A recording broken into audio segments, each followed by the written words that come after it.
Welcome here. We got a beautiful day. I'm going to talk just a little bit about the build in the early 1600s when the original Dove was built over in England. There would have been a really large crew, probably 300 to 400 people working in a boatyard to accomplish what you see behind you. We've done that with somewhere between 10 to 20 with subcontracting a few pieces here and there. And the way we've gone about it is so much different. In the early 1600s, the craftsmen who built this boat would have been heavily specialized in doing one thing and doing it really well. The specialization was such that a guy who's sawing planks on a pit saw, he wouldn't take the time to load the log onto the pit saw. That was a totally different group of people called the haulers. They would be hauling the trees from the forest to the shipyard to then be worked. So through this specialization, people got really good at the one thing that they did. And whatever tool they brought to work that day, they kept it very sharp and they really knew how to use it.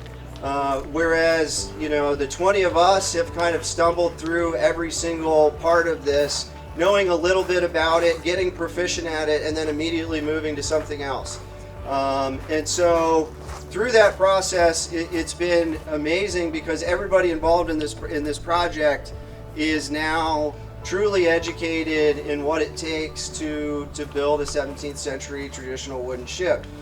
So this project's been really special, because usually, for the most part, if you are asked to re-rig a vessel or build a rig for the vessel, it mostly amounts to some degree the engineering of the rig, but it's the build and install of running and standing rigging.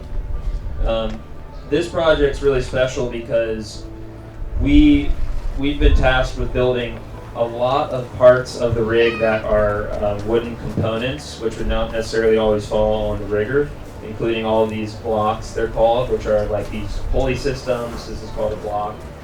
Also spars, if you look up you'll see yards. This is a big sprit. We've got masts, so all of these things as well. And then also just the working through the handling and the functionality of all of the rig. So it's been there's a lot of rigging on this ship. It is actually simpler than the existing Dove, and if you imagine the broadest sort of umbrella of rigging, we have been tasked with taking on the build of that very broad category, where often a shipwright might be tasked with building things like blocks and spars. I'm really grateful that we've been able to have the latitude to kind of go with this decision. It is more historically accurate. It's also more unknown. There's more, I don't really want to say uncertainty, but it's going to take a little bit more experimentation to learn how this rig works. So broadly speaking, we call this experimental archaeology. It's when and that is a technical term. It does sound like a joke, but it is a technical term. It's when you know that there is something that exists in history and it has some dominance in its form, in the technological development of some discipline, but that we have lost touch with its functionality and its practice. Good afternoon, folks. My name is Kristen Greenaway. I am very proud, particularly, I'm proud every day, but today I'm very proud to be the President and CEO of the Chesapeake Bay Maritime Museum, and to have with me my dear friend and colleague Regina Clayton, who's the Executive Director of Historic St. Mary's City, City St. Mary's, St. Mary's City, and of course, Joe Connor, who is the lead shipwright for this amazing vessel that we are standing on. And I want to thank you all for being here on this day. The vessel is not leaving yet, but it is an extremely auspicious day for everything that has been achieved. This partnership to build Maryland Dove originated 4 years ago when we, the museum, responded to an RFP from historic St. Mary's City to build the second reproduction of the 1632 built British pinnace that accompanied the ark that brought the first European settlers to St. Mary's, then became the capital of Maryland, and then of course transferred to Annapolis later. And we were absolutely honoured to be awarded this contract from the state of Maryland to build this vessel to Coast Guard standards. And of course with the help of Ivor Franson, our marine architect, standing over there with that glorious ship beard that he has there. All right, the Build of Dove is truly the first organisation-wide initiative in CBMM's history. Every single member of staff of our team in every single department has had some hand in this last few years of constructing this vessel. And of course, St. Mary's, you believed in us, you trusted us. I see this as the beginning of a wonderful partnership. We've just signed a 150-year maintenance contract between the two organizations in blood.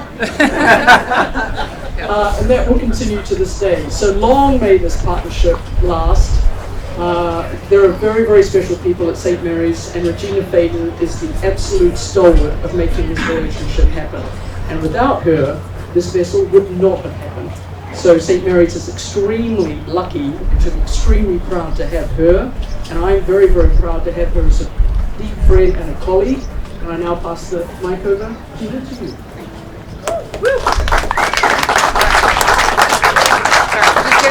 Getting a little emotional here, but thank you very much. Thank you for your kind words, and thank you for everything you've done. Again, I just want to thank, again, Senate President Mike Miller, who is all things history in the state of Maryland, and kicked this project off. We thank Governor Hogan for contributing state money to it, and the support for the Maryland General Assembly. And as Kristen mentioned, Father George, he is a Jesuit priest, but he comes to Temple over on this side of the state. And he talked about maybe Chesapeake Bay Maritime Museum could build this. And we started thinking about where in Maryland, and because we came to Kristen with an idea, and other museums, like you said, we put on an RFP once we got the money, but it was a dream without funding. I think maybe they called it an unfunded mandate, but anyways, we made it happen. And so from a dream, I said, and a wish, I said, we're now standing here on the deck. So again, I just want to thank everybody who was involved. I said, and Father George, Ernie Bell, most of you don't know him, he used to be in the House of Maryland. He was the one who said, hey, the first ship was built on the Eastern Shore. She was Maryland's boat, let's do that again. So anyways, an inspiration from a number of people. And again, thanks to Ivor to design the boat, and the ship, excuse me. And I just want to say that, we are so looking forward to having this exhibit. And we just want to say, we did end up in a pandemic, and we are grateful for the professionalism of Chesapeake Bay Maritime Museum. Steve Byrne, who managed this project, Joe, everybody, Kristen. When we had an issue, we sat down, we talked about it, we figured it out, and we have a partnership that will endure for at least 150 years. At this moment, I'd like all the crew, the volunteers, subcontractors, anybody who had a hand in this, please come stand in front of the boat so people can get a visual of what it takes for a project like this to actually come to fruition. I think it's a really special testament to have projects like this, where people have the opportunity to get out from behind their computers and get out of their houses, get out of their bubbles, and make something happen. And we've done that here, and it couldn't have been done with all the help of all these people that you see in front of you, plus like another, 50 to 100 more than this that you don't see standing here. And so that's the story, that's the beauty, is all of these people sharing their time, sharing their expertise, and really putting their best foot forward. And what we have is what you see here. So thank you all for coming out and supporting these types of projects. I think they're really important, and I can't thank the people in front of me enough for the last 4 years. Thanks for letting me hang out and participate. Thank you, Joe.